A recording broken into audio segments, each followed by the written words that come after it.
क्या तुमने कभी ऐसी बकरी देखी है जो इतनी काहिल हो कि चलना भी ना चाहे? और फिर एक दिन ऐसा राज सामने आए जो उसकी पूरी जिंदगी बदल दे। गोट स्टार। आज की कहानी में तुम देखोगे एक ऐसी बकरी की जिंदगी जो काहिली की वजह से बहुत बड़ी मुश्किल में फंस गई, लेकिन आखिर में वो सबसे समझदार बन गई। एक खूबसूरत गांव था जिसका नाम था सब्जवादी। इस गांव में बहुत सी बकरियां रहती थीं। उन सब में एक बकरी थी जिसका नाम था चंचल। लेकिन चंचल नाम की तरह चंचल नहीं थी, बल्कि बहुत ज्यादा काहिल थी।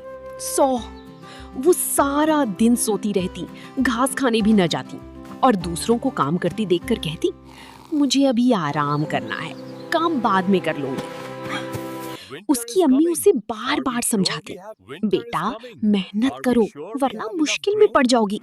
लेकिन चंचल हमेशा हंसकर टाल देती। जब बाकी बकरियां सुबह सवेरे पहाड़ों पर घास खाने जाती मॉर्निंग, तो चंचल नरम घास पर लेटी रहती और ख्वाब देखती रहती, ड्रीम।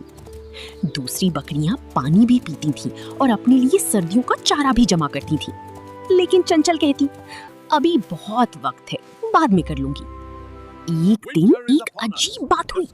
वंडर, गांव की बुजुर्ग बकरी ने ऐलान किया, इस साल सर्दी बहुत सख्त आने वाली है। जो पहले से चारा जमा नहीं करेगा वो मुश्किल में पड़ जाएगा।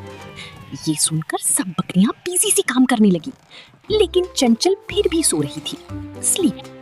और यही वो लम्हा था जिसने सब कुछ बदल देना था। विंड, तूफान का आगाज। कुछ दिन बाद अचानक आसमान बदल गया है। कलर्स। तेज हवा चलने लगी, ठंड बढ़ गई और पहाड़ों पर बर्फ गिरने लगी। गांव में एक बड़ा सर्द तूफान आ गया।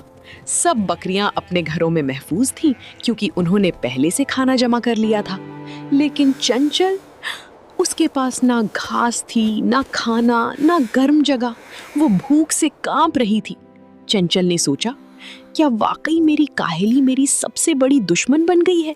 वो पहली बार अपने घर से निकली और मदद मांगने लगी। चंचल दूसरी बकरियों के पास गई और कहा, मुझे भी कुछ खाना दे दो, मैं बहुत भूखी हूँ। बकरियों ने उसकी मदद तो की, लेकिन साथ उसे समझाया भी, हमने तुम्हें पहले भी कहा था, मेहनत करोगी तो मुश्किल नहीं आएगी। चंचल की आंखों में आंसू आ गए। इस रात चंचल अकेली बैठी सोच रही थी, अगर मैं भी दूसरों की तरह मेहनत करती तो आज ये दिन ना देखना पड़ता। ठंडी हवा चल रही थी और उसे पहली बार अपनी गलती का एहसास हुआ। अगली सुबह सूरज निकला। चंचल ने एक बड़ा फैसला किया, अब मैं कभी काहिली नहीं करूंगी। वो जल्दी उठी, घास जमा की, पानी पिया और दूसरे जानवरों की मदद भी करने लगी। दूसरी बकरियां हैरान थी, ये वही चंचल थी जो सारा दिन सोती थी। कुछ हफ्तों बाद गांव में फिर एक सर्दी आई, लेकिन इस बार चंचल तैयार थी। उसके पास काफी खाना था, गर्म जगह थी और वो खुश थी। अब वो गांव की सबसे समझदार बकरी बन चुकी थी। सबक, काहिली इंसान को मुश्किल में डाल देती है और मेहनत इंसान को कामयाबी तक ले जाती है। चंचल के खुद को बदलने के लिए एक लाइक तो बनता है। आपको चंचल की ये कहानी कैसी लगी? कमेंट बॉक्स में अपनी राय का इजहार करें और मजीद ऐसी मजेदार कहानियां देखने के लिए चैनल को सब्सक्राइब करना मत भूलें।